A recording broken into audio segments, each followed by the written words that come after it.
Chegou a nossa quarta dos concurseiros, o dia em que você tira dúvidas sobre os certames para os quais vem se preparando. Tem muitos concursos previstos, editais abertos. O professor Zélio Maia já está de volta.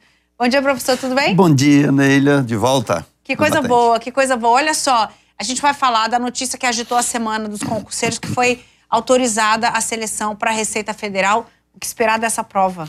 Muito bem, são dois concursos que eram muito esperados. Um, esse de auditor. Esse são 700 vagas, 699, mais cadastro reserva.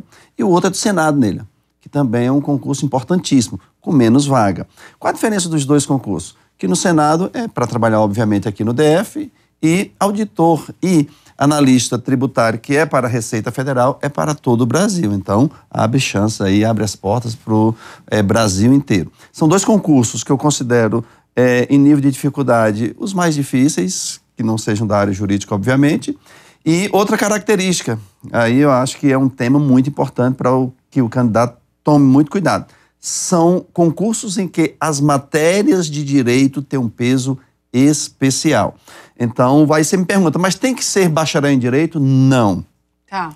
E são cargos muito interessantes neles. Aí você vê profissional de educação física, profissional médico, profissional jornalista fazendo esses concursos e tendo um desempenho muito superior a quem é bacharel em direito, apesar das matérias de direito serem matérias muito cobradas nesses conteúdos. Ou seja, você tem que ser jurista.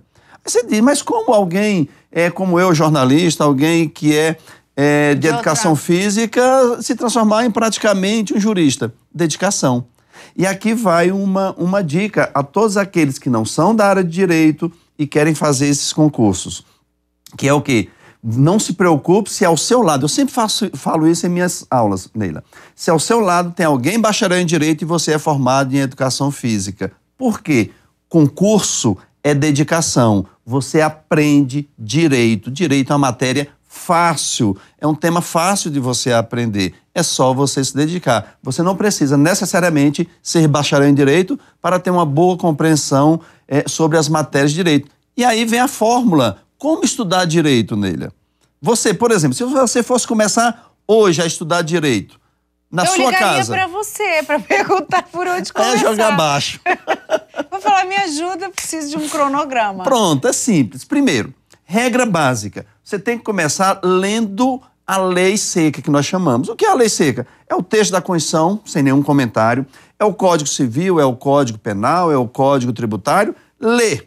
Por quê? Porque se você for direto para os livros, ler a doutrina, você vai se perder e não vai ter uma referência. Então, primeiro, você lê a lei seca. Não para decorar, não é essa a ideia. É para você dimensionar o conteúdo. Okay. Depois que você faz isso, aí você vai para os livros de doutrina. Aí você vai aprofundar o seu conhecimento. E nos livros de doutrina você vai ter acesso ao que nós chamamos da jurisprudência. E aí vem uma coisa interessante, Neila. Você, Neila, olha para mim e diz, é o seguinte, lá no Rio Grande do Norte, meu estado natal, o Tribunal de Justiça do Rio Grande do Norte deu uma decisão. Fiquei sabendo esses dias sobre o mesmo assunto, uma decisão diferente lá no Rio Grande do Sul. E aí, Zélio, qual é a orientação que eu sigo? Rio Grande do Norte ou Rio Grande do Sul? Nenhum dos dois. Porque nós temos que ter um ponto de referência. Qual é o ponto de referência? São os tribunais superiores. Okay. Você vai pegar a jurisprudência do STF ou do STJ. E o STF, se disser que este copo não é de vidro, é de plástico, a partir de hoje ele é de quê? De plástico. Então não tem segredo, não tem subjetivismo para quem vai fazer o concurso. Eu posso até discordar da decisão do Supremo e dizer, não, Supremo, você está errado. Eu posso discordar disso aqui num bate-papo informal com você ou então lá na mesa de boteco. Mas na prova, isto não é vidro porque o Supremo disse que é plástico. Tá entendendo, né? E ainda sobre esse concurso da Receita, tem uma dúvida que é o seguinte, como escolher entre auditor ou analista?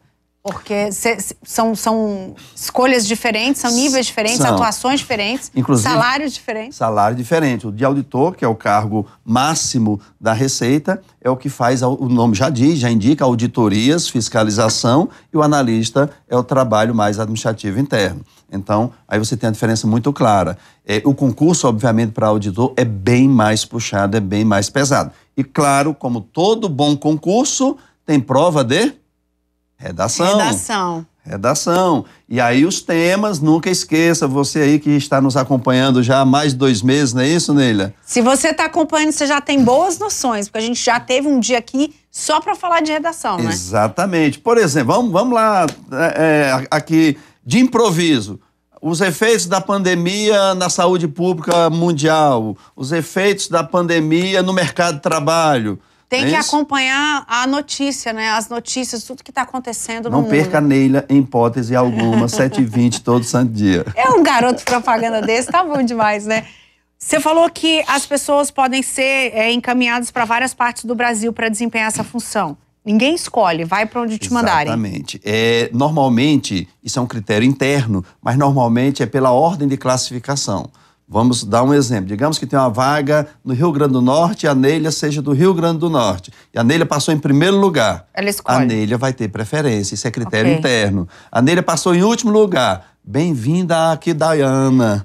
Bem-vinda à divisa lá do Mato Grosso, com o Paraguai, entendeu? Obviamente, aí com o passar do tempo, esperando remanejamentos, você vai para o lugar que você quer. Mas você, a rigor, não tem escolha. Você falou também do Senado, né? O que você destacaria desse concurso? O Senado é um concurso pesadíssimo, tem concurso para consultor, tem concurso para advogado, mas as vagas são muito limitadas.